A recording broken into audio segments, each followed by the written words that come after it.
Buenas tardes.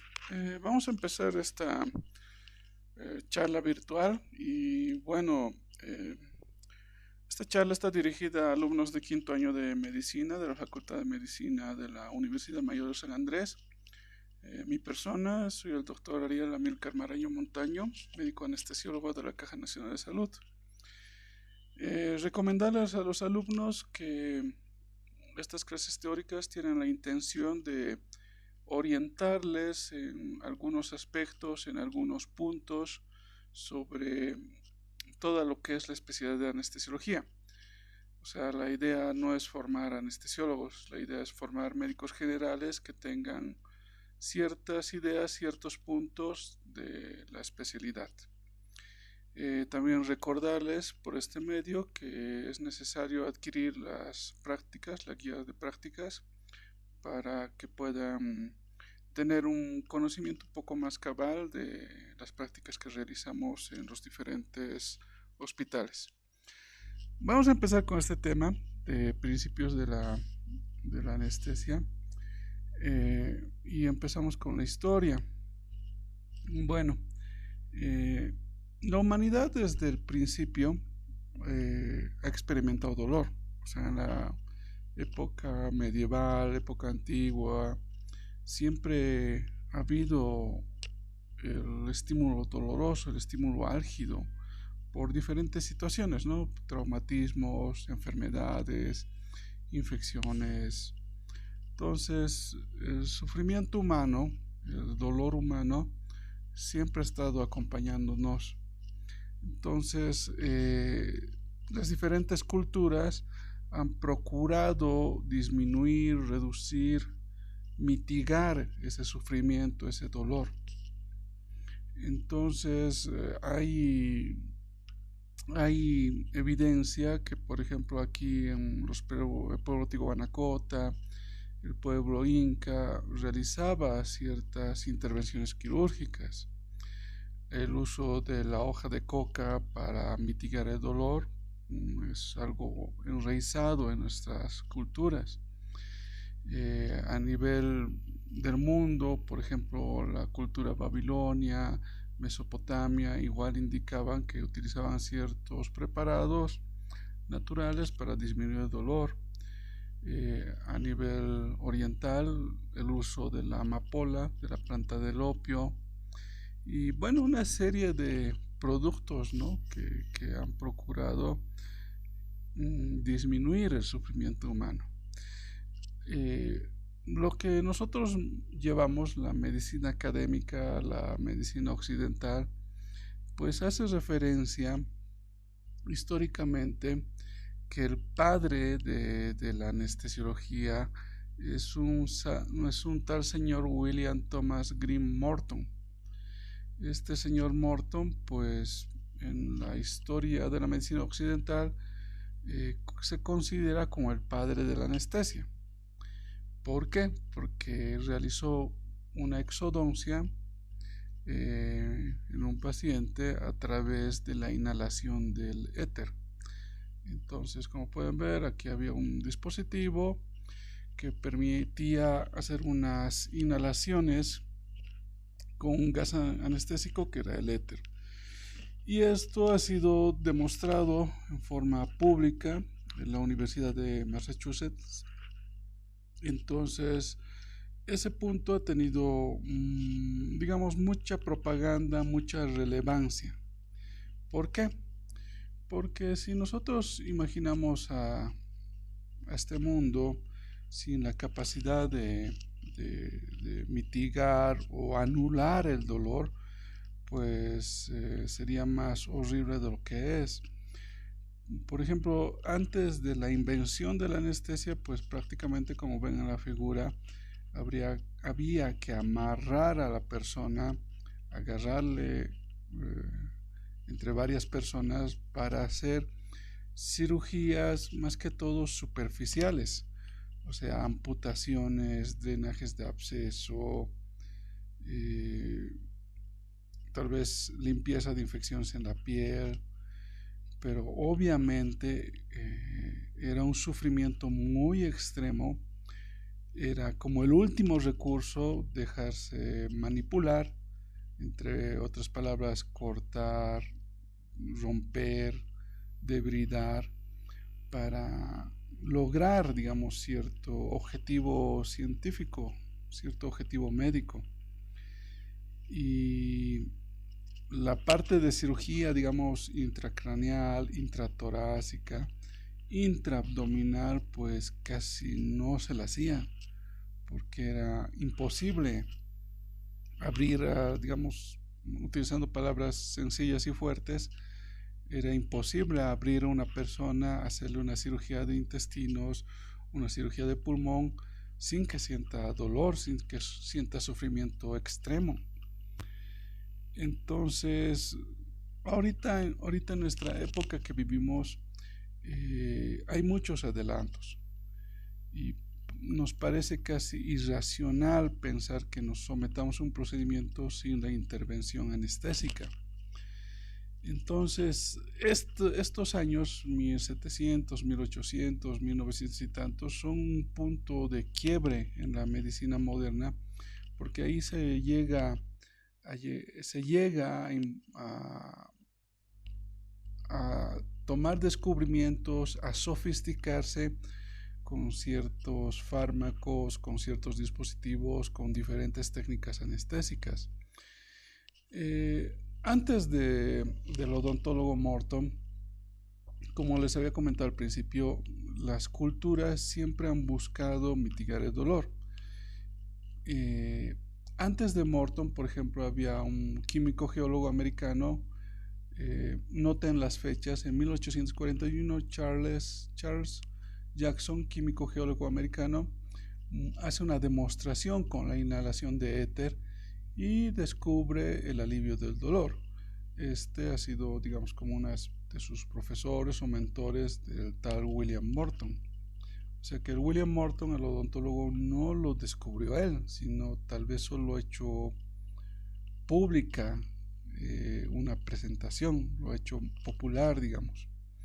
Y después, 1842, el doctor Crawford Long, médico, usó anestesia, o sea, inhalación de éter para remover 2 tumores de un niño antes, en 1842, antes que reporte Morton, antes que lo popularice el odontólogo Morton. En 1844, Smile mezcla opio y éter para drenajes de absceso. Entonces, como pueden ver, la analgesia, la anestesia, pues siempre ha estado en las culturas. Incluso antes de Morton, había otros doctores. Este es otro caso, tal vez algo más triste. En 1844, Horace Wells hace un experimento, una demostración con óxido nitroso, y al hacer este experimento observa que en la herida de una pierna de un voluntario se podía hacer limpieza, se podía suturar sin dolor.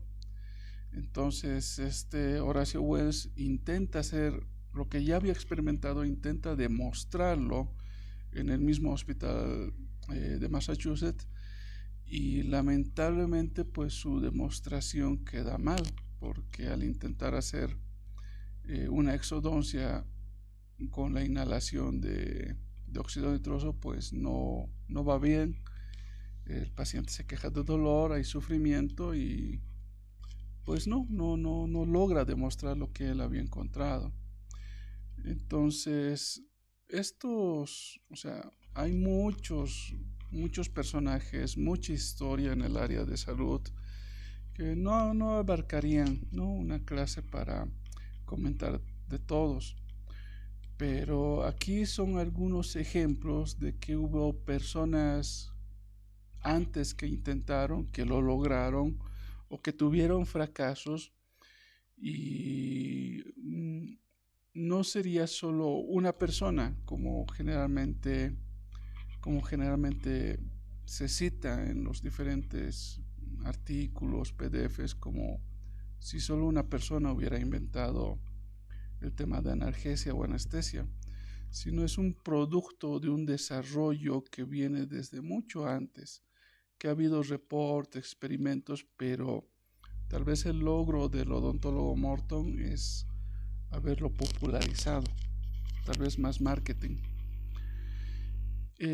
Otro punto que yo creo que sí es súper importante comprender en la historia, que la parte de anestesia era realizado por personas incluso que no eran del área de salud, y personas del área de salud como enfermería, odontología. Pero un punto, digamos, que rompe la tendencia que cualquiera podía utilizar dispositivos o fármacos anestésicos es John Snow. John Snow es un médico inglés que tal vez ya lo han escuchado en salud pública, que se considera como el padre de la epidemiología, porque pudo hacer una historia de la evolución natural del cólera. Y bueno, con el hecho de enfocarse, ¿no? Los lugares de contagio, el lavado de manos, varias cosas en salud pública para disminuir las epidemias de ese momento. Y aparte de hacer salud pública, digamos, este médico también se considera como el primer anestesiólogo del mundo. O sea, no anestesista, digamos, sino un anestesiólogo. Es una persona que se forma para brindar anestesia.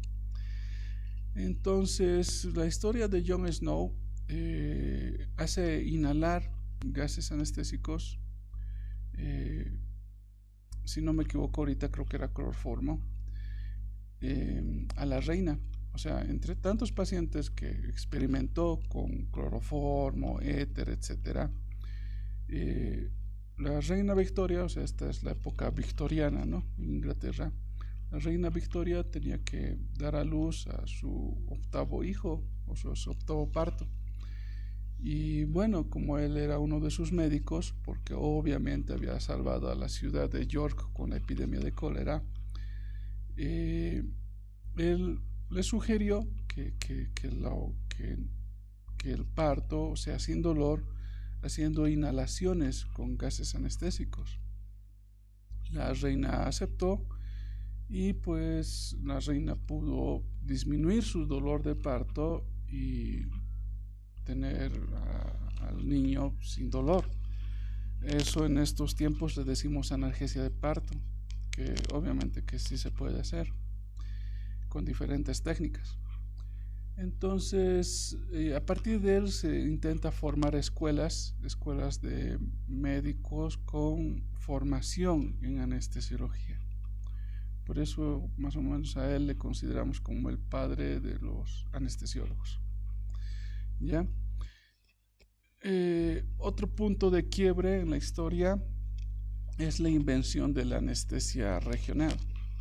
O sea, la mayoría de la anestesia era anestesia por gases anestésicos, o de repente bebidas por vía oral, o de repente inyecciones, ¿ya? Pero eso era como que el medicamento o fármaco lo hacía de forma general, o sea, afectaba a todo el sistema nervioso, sistema respiratorio, cardiovascular, etc. Y entonces surge otras investigaciones que propulsan lo que es la anestesia regional, o sea, inyectar algún medicamento en un punto específico para hacer adormecer cierta parte de la economía humana, ¿ya? Y entonces en 1884 Karl Kohler comunicó el uso de cocaína como anestésico local.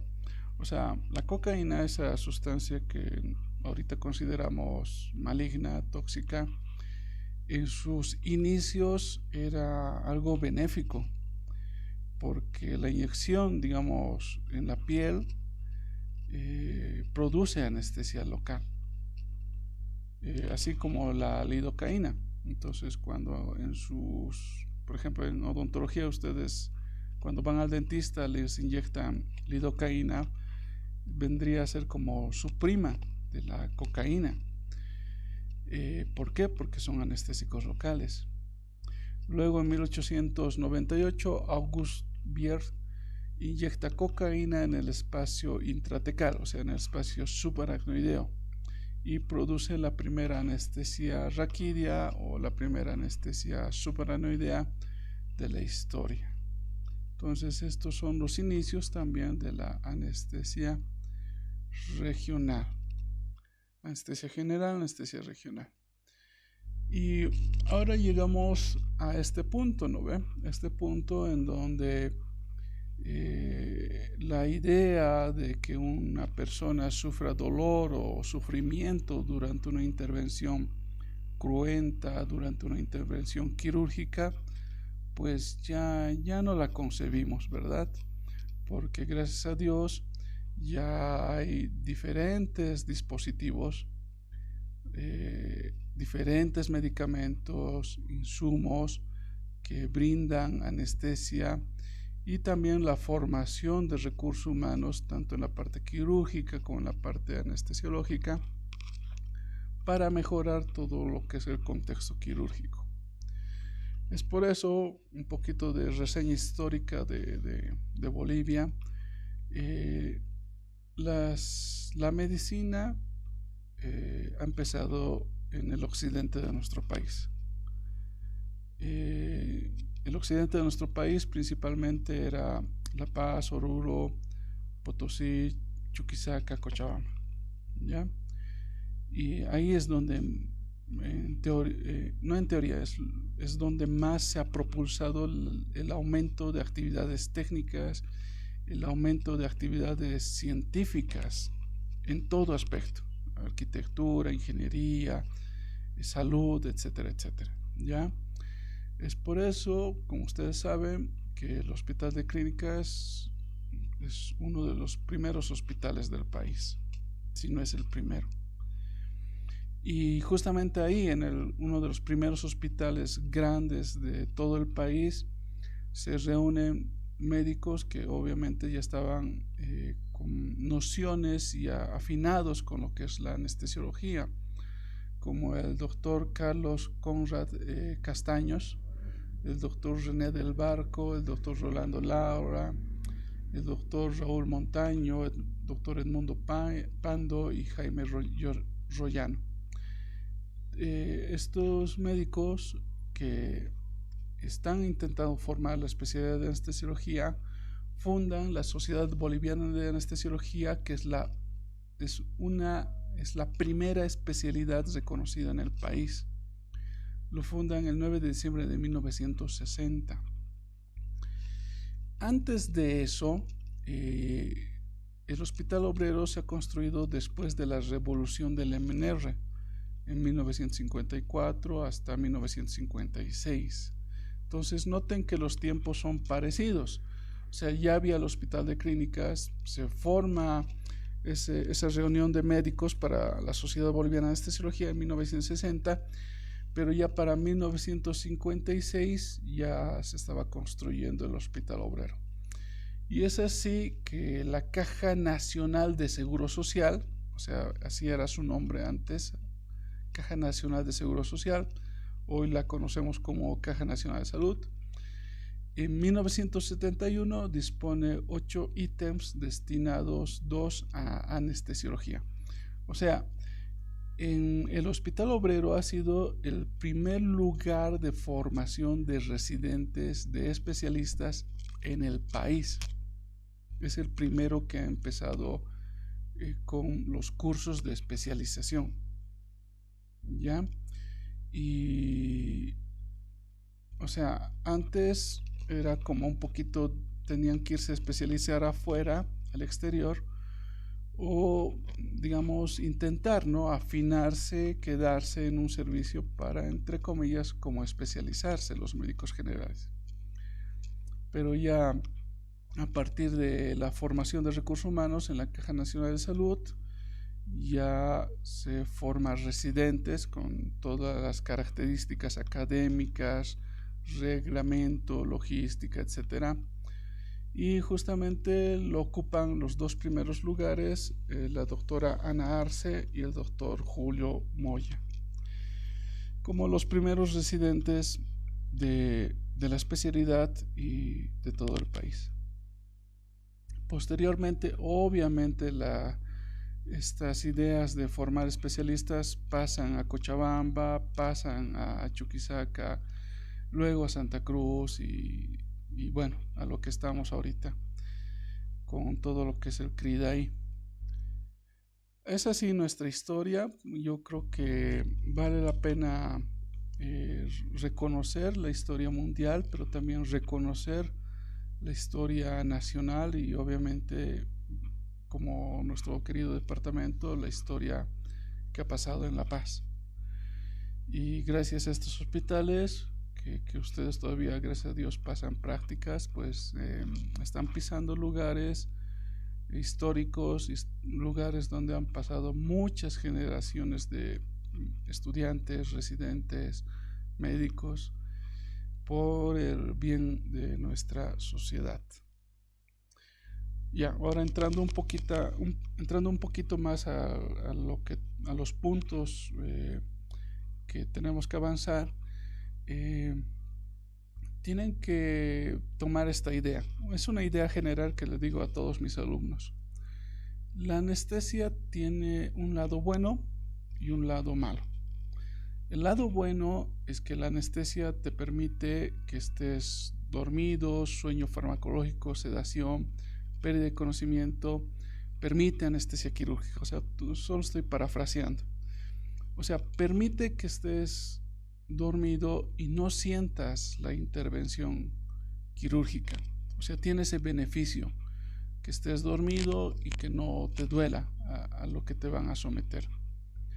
Pero también tiene su lado malo, su lado oscuro, que los mismos anestésicos pueden producir un coma, pueden producir una depresión letal de la respiración y pueden producir una depresión o una alteración de la regulación cardiovascular y tal vez por último incluso una muerte, ¿ya? Cuando estábamos hablando que la anestesia empezó porque había mucho sufrimiento, pues la anestesia también ha empezado con sufrimiento, porque la anestesia, más o menos para que me entiendan, ahí por 1800 y pico, ahí por 1900 y pico, la mortalidad era alta en los ambientes quirúrgicos. Más o menos la mortalidad era el 50%. O sea, me iban a operar, digamos, de apéndice y entrábamos 2 al quirófano y 1 fallecía en el quirófano. ¿Por qué fallecían? Porque las técnicas quirúrgicas también no eran como hoy, no eran las mejores. Las técnicas anestésicas también tenían dispositivos tal vez obsoletos, medicamentos, entre comillas, muy tóxicos, muy riesgosos, y no había protocolos, etcétera, etcétera. Entonces, todo eso ha mejorado al punto que ahorita que nuestra mortalidad es menos del 0,0 tantos por ciento.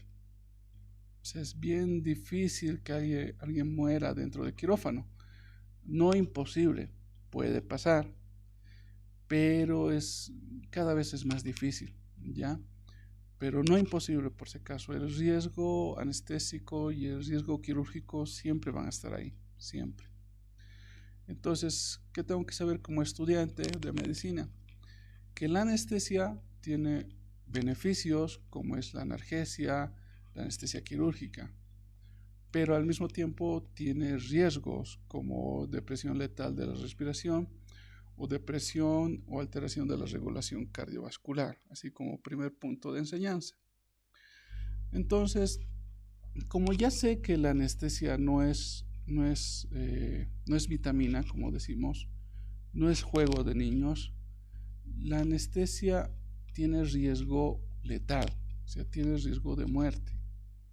Es por eso que intentando predecir o adelantarse o hacer comprender incluso a la sociedad de que siempre hay riesgo con la actividad quirúrgica anestésica, se ha diseñado esta escala, que es la escala de la Asociación Americana de Anestesiología, Sociedad Americana de Anestesiología, que básicamente ha hecho una clasificación en 6 grupos.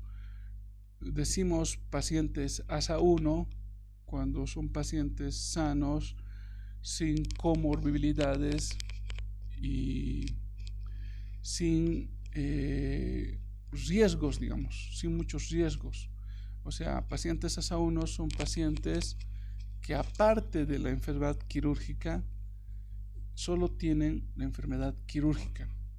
Pacientes ASA 1 solo tienen la patología quirúrgica. O sea, digamos, yo soy una persona de 30 años, tengo apendicitis y solo tengo apendicitis. No tengo nada, no tengo problemas respiratorios, problemas musculares, problemas cardíacos, no tengo nada. ASA 1. Esa mortalidad perioperatoria más o menos es entre el 0 a 0,3%.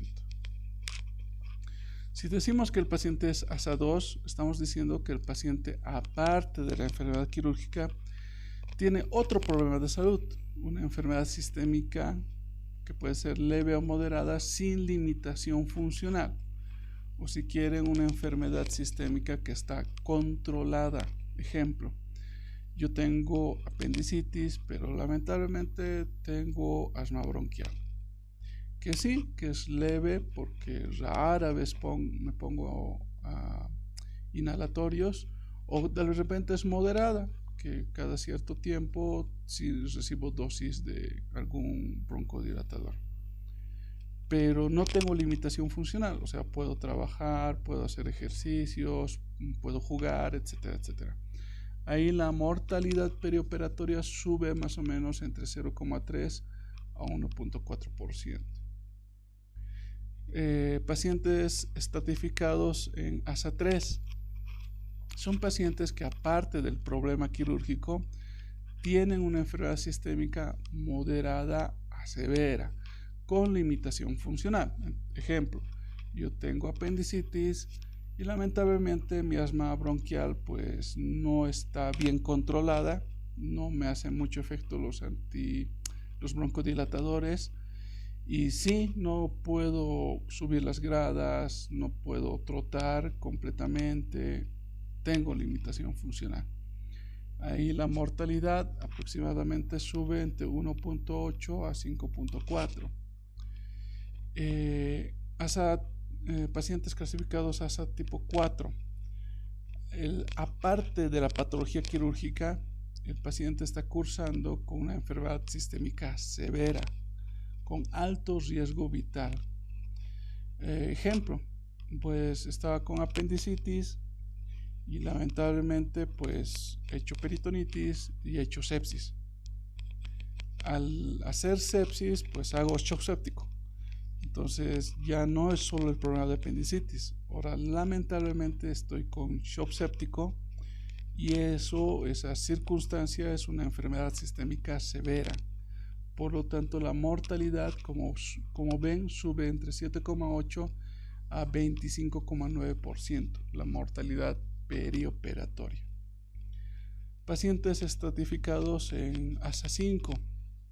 Estos son pacientes que lamentablemente por su patología quirúrgica o por sus comorbilidades ya se considera como un paciente moribundo, con pocas probabilidades de que sobrevivan las próximas 24 horas con o sin cirugía. O sea, un ejemplo, yo estaba con apendicitis, lamentablemente he hecho shock séptico y lamentablemente ya he hecho disfunción orgánica múltiple de 5 sistemas. O sea, está mal mi hígado, está mal mi sistema de coagulación, está mal mi sistema respiratorio, mi sistema renal, ya está mal varias cosas.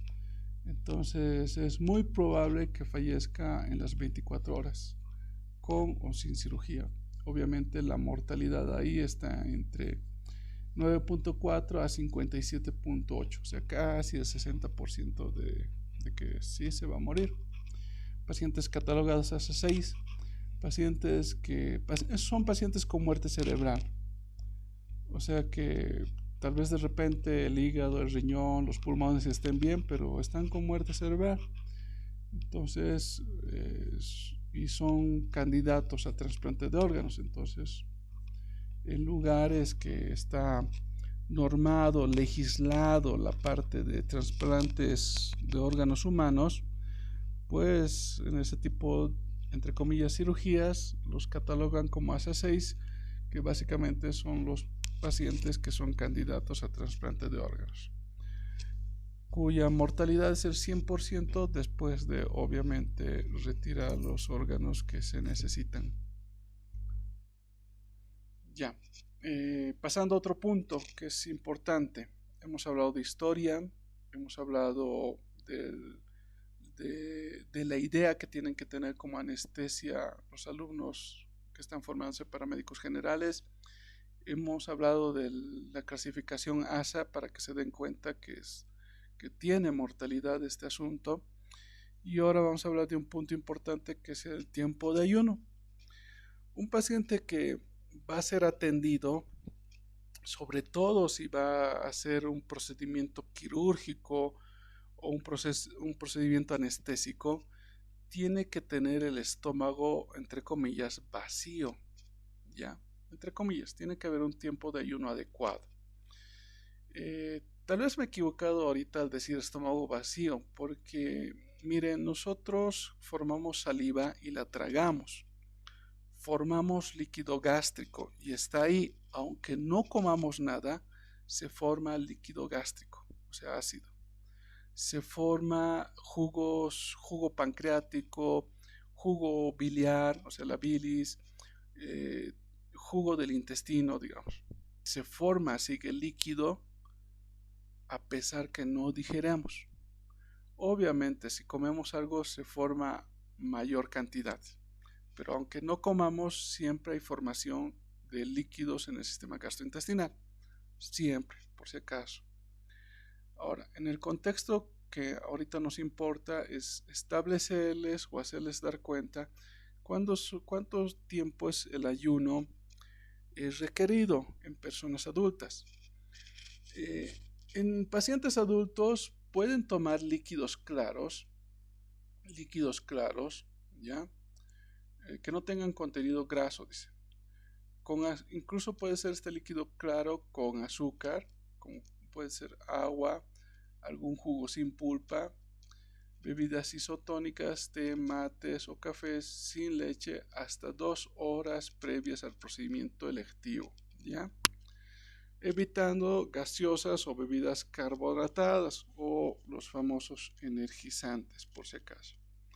Entonces, se podría aceptar que algún paciente pueda tomar líquido claro, agua con azúcar, hasta 2 horas previas al procedimiento quirúrgico, ¿ya? Este tema en nuestro medio se van a dar cuenta que es más restringido. O sea, esto es algo internacional, ¿no ve lo que estoy comentando ahorita? Pero en nuestro medio está más restringido porque nosotros como habitantes de la altura aparentemente tardamos en digerir. O sea, nuestra digestión es más lenta a comparación de personas que viven a nivel del mar. Y otra razón es también que nuestra dieta es pues rico en hidratos de carbono y grasas. El pan es hidrato de carbono. Nuestras diferentes comidas pues ricas en grasa, ricas en hidrato de carbono, y por eso es detalle aumentaría el tiempo de digestión. Ese es el problema, digamos, en nuestro medio. En relación a sólidos, pacientes adultos deben tener un mínimo de 6 horas con comidas livianas y mínimo de 8 horas para comidas ricas en grasa. Entonces, 6 horas comida liviana, pues en nuestro medio me imagino que pueden ser vegetales cocidos y pollo a la plancha. Me imagino que eso es comida liviana.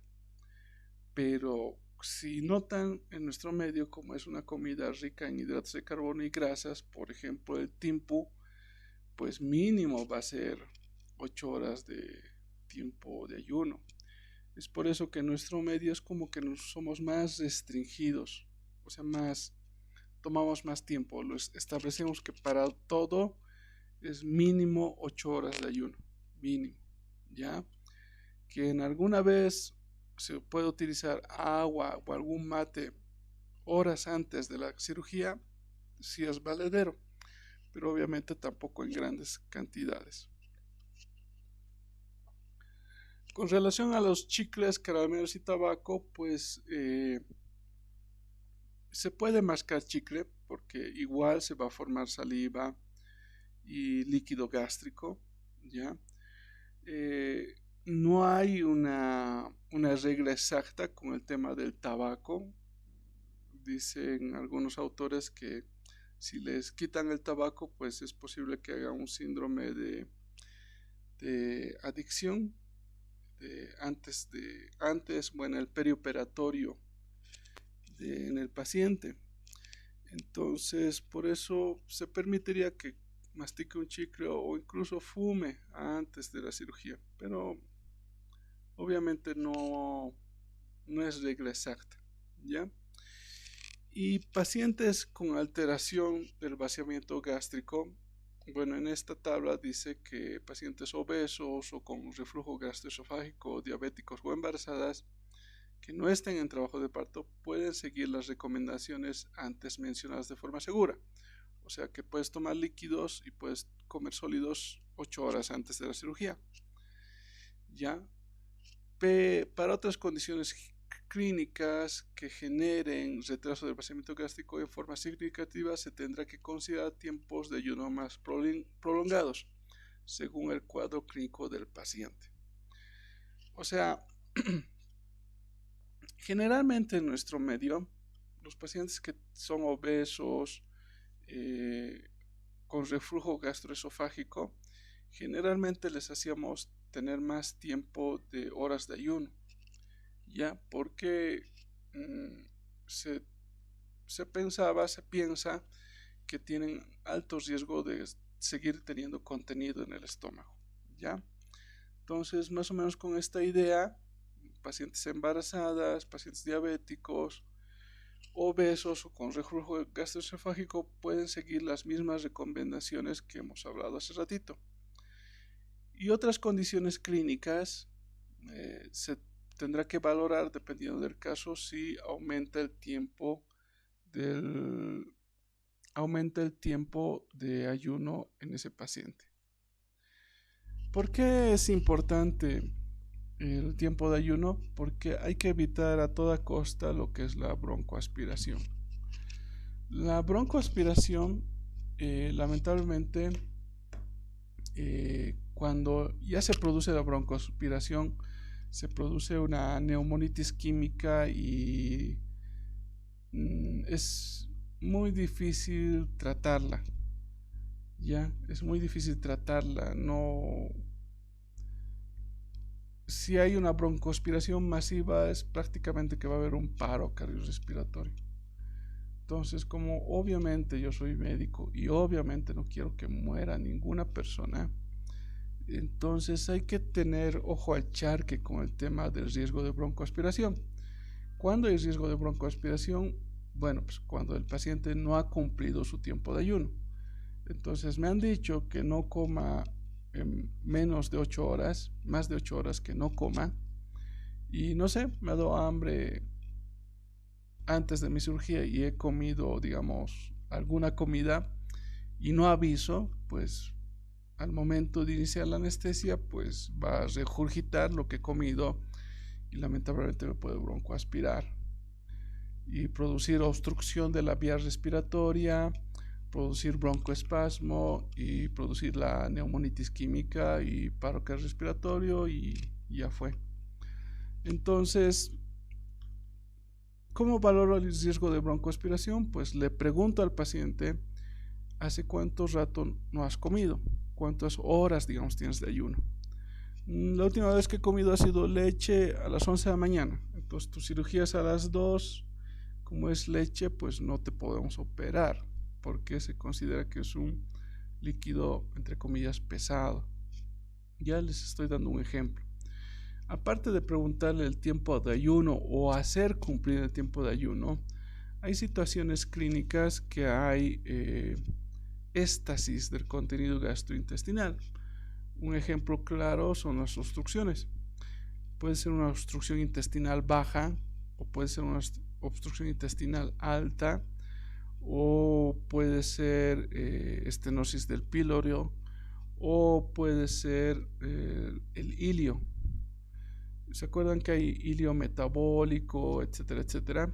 Entonces, el ilio intestinal se puede presentar en varias patologías. Entonces hay que valorar ese detalle, si el paciente está con ruidos hidroaéreos, si hay movimiento intestinal, si está botando gases, si ha ido al baño.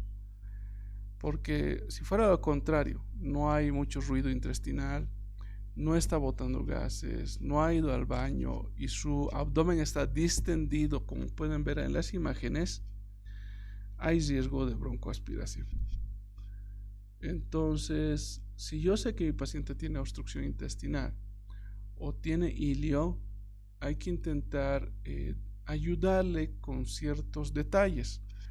Por ejemplo, podemos aumentar el tiempo de ayuno o podemos utilizar medios físicos como ponerle una sonda nasogástrica u orogástrica.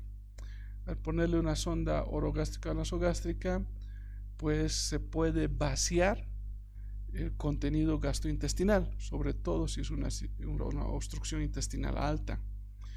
Entonces, para fines prácticos les cuento que tranquilamente sale 2 litros, 3 litros, 5 litros del contenido gastrointestinal, que generalmente las obstrucciones intestinales son líquidos retentivos. O sea, es como si han visto alguna agua algún flujo de agua que se estanca y pasa un tiempo, esa agua pues ya no es clara, se empieza a formar partículas, bacterias, etcétera, se empieza a oscurecer esa agua. Entonces esa agua estancada es más o menos lo que decimos líquido retentivo. Los líquidos gastrointestinales y la comida, si no avanzan y se atascan, se empiezan a volver más oscuros y a generar mal olor. Ese líquido retentivo, si es que se broncoaspira con ese líquido, pues es muy posible que haga paro cardiorrespiratorio y no lo podamos sacar. Entonces, si yo noto que mi paciente está con ilio, con distensión abdominal o peor, con una obstrucción gastrointestinal, hay que ponerle sonda nasogástrica y vaciarle. Vaciarle significa aspirarle con una jeringa o con una bomba de aspiración para disminuirle la cantidad de líquido retentivo. Les vuelvo a repetir, como ejemplo, es fácil sacar 2, 3 a 5 litros de líquido retentivo. Ya. Otra forma de disminuir el riesgo de broncoaspiración es aumentando las peristalsis o el vaciamiento gastrointestinal con un medicamento que se llama metoclopramida. La metoclopramida es un antiemético, ya que tiene dos efectos, dos mecanismos de acción. Un mecanismo de acción central que disminuye la actividad del centro nauseoso, del centro del vómito, y una acción periférica que a nivel del esfínter esofágico inferior aumenta su tono, o sea, aumenta la fuerza del esfínter esofágico inferior, aumenta el vaciamiento gástrico, o sea, del estómago que le pase al duodeno, aumenta la peristalsis, o sea, del duodeno empiece a contraerse, cosa que el alimento, que el contenido se vaya más abajo. La metoclopramida. Obviamente la metoclopramida estaría contraindicada en obstrucciones intestinales mecánicas. O sea, la obstrucción intestinal mecánica, o sea, el vólvulo, un intestino que esté atascado en una hernia, etcétera, no estaría indicado la metoclopramida, porque al producir mayor peristalsis le va a provocar mayor dolor. Ya, la metoclopramida está indicada en casos que no hay una obstrucción mecánica. Y otra forma de disminuir, digamos, la neumonitis química es ponerle antiácidos al paciente. Ahí está la ranitidina. Yo sé que han debido escuchar las noticias del año pasado indicando que la ranitidina es un factor cancerígeno y que como que ya lo han proscrito en nuestro medio. La idea de colocar antiácidos endovenosos a un paciente que está por operarse es disminuir la acidez del estómago. Si se disminuye la acidez del estómago, o sea, se vuelve más neutro, como queriendo volverse más alcalino, entre comillas, ¿no? Como para que me entiendan.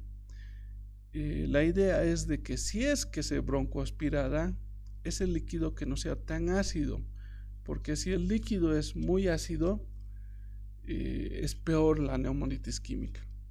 O sea, parafraseando, le colocamos antiácidos endovenosos para aumentar el pH, para que no sea tan ácido el contenido gastrointestinal, y si es que se broncoaspirara, ese líquido no le queme tanto a comparación si es un líquido que se acerca al pH neutro.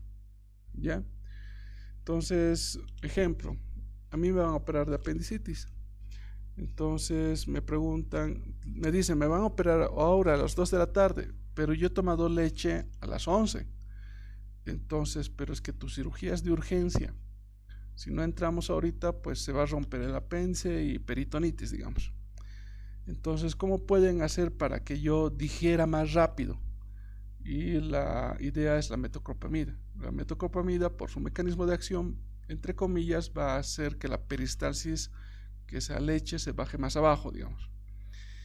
Y si es que llegara a broncoaspirarme, hay que disminuir hay que elevar, perdón, el pH, hay que hacer que el ácido no sea tan, el ácido del líquido gástrico no sea tan ácido, hay que disminuirle, perdón, hay que aumentarle el pH, que sería con antiácidos como la ranitidina o lo que tal vez estamos utilizando más ahora, el omeprazol.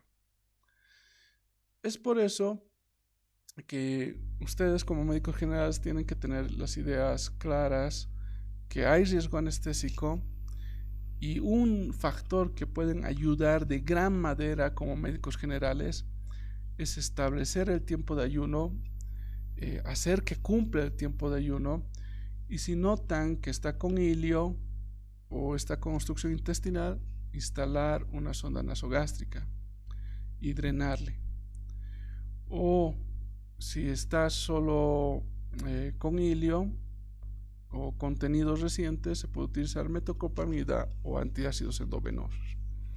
Las mismas ideas también son para pediatría, para los niños que lamentablemente ellos no soportan mucho el tiempo de ayuno. O sea, a ellos dejarles sin alimento es grave porque lloran y fácilmente pueden hacer hipoglicemia. Por eso en niños, en la etapa pediátrica, los niños pueden tomar líquidos claros, o sea, agüita, matecito, mates por si acaso sin pedacitos, ¿no? del vegetal, hasta 2 horas antes de la cirugía. Leche materna, leche de la mamá, hasta 4 horas antes de la cirugía. Leche fórmula o sólidos, o sea, las papillas, hasta 6 horas antes de la cirugía. Bueno, hasta aquí yo creo que claro en estos puntos. Voy a dejar en pausa esta parte.